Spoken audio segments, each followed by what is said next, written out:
Welcome to Kenton's videos. Enjoy the video. You start now by launching the Geforce Now desktop app. Sign in if prompted. Once done, confirm you have a stable internet connection and that no game sessions are running.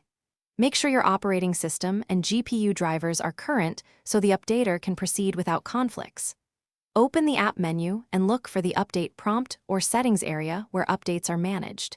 This initiates the only supported update path for the desktop client, which the service expects.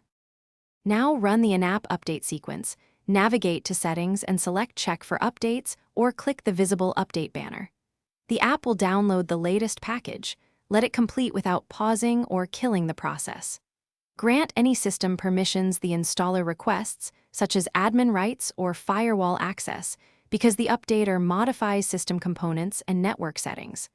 Once the installer finishes, restart the Geforce Now client so updated services initialize properly, and sync your account and game library. Finish by confirming the new version in About or Settings, then launch a quick game to validate streaming stability and performance.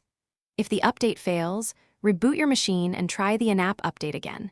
If problems persist, run a clean reinstall of the Geforce Now client to remove corrupted files.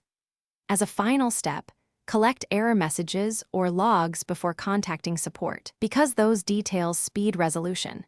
Make sure to include account info and a concise description of what you tried already. Thanks for watching. Consider subscribing if we helped you.